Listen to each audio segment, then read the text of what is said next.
Once you have ordered the photos and gotten them down to the appropriate size, you're going to log back into the Love Media CMS and create a new blog post.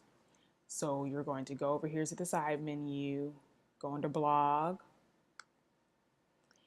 and you're going to click on the far right the plus button to create a new blog post.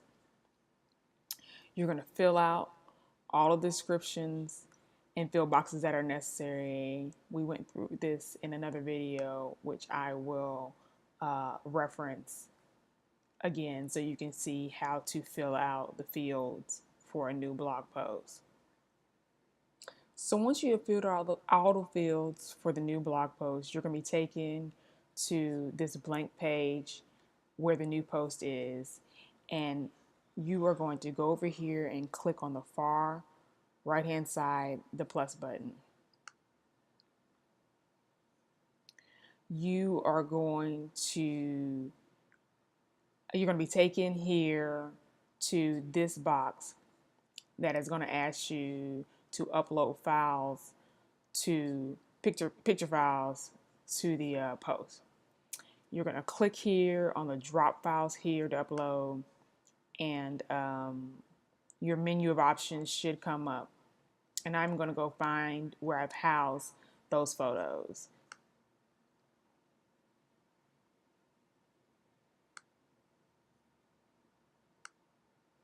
So see here, these are all the photos that I downloaded and that I curated down to the appropriate number and ordered.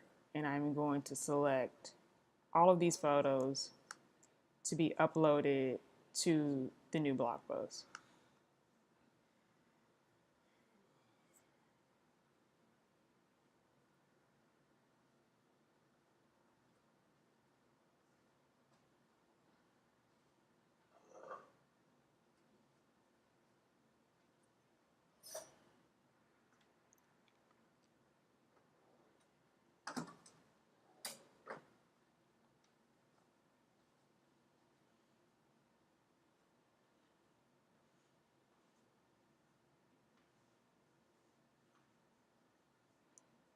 Once all of the photos have finished uploading, you're going to close out of this box, and you will see that when the page refreshes and reloads, all the photos will be here in the blog post. You will then proceed at this time to create the collage images for the blog post.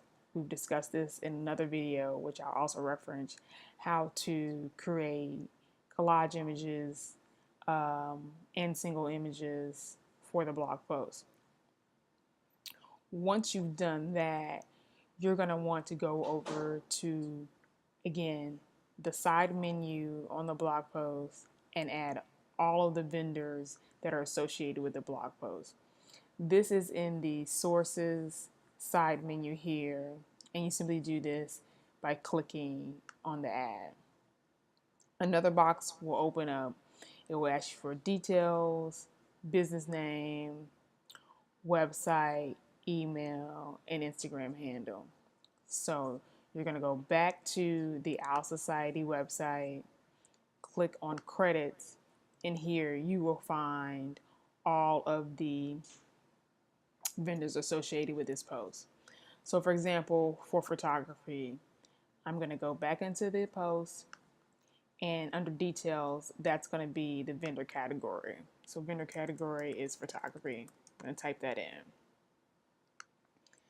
Secondly, business name is Kelbert McFarland. I'm going to go back into the post and type in Kelbert McFarland. Now here is something, it's a little trick.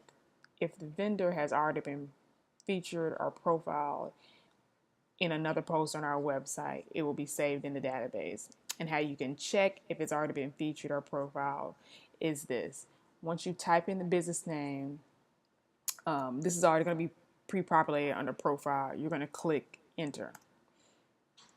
Another box is going to come up, and if the vendor name is in the system, you'll see it here. If not, it will say 0 items found. You're going to click out of that. A second thing, before you move on, you're going to click source, put the cursor back next to the vendor name, click enter again. If the vendor name is in the source files of the website, it'll be found here. If not, it'll say 0 items found. So you're just going to click out of here. So this vendor name has never been featured on the blog. So we're just going to move on with filling in the rest of the fields.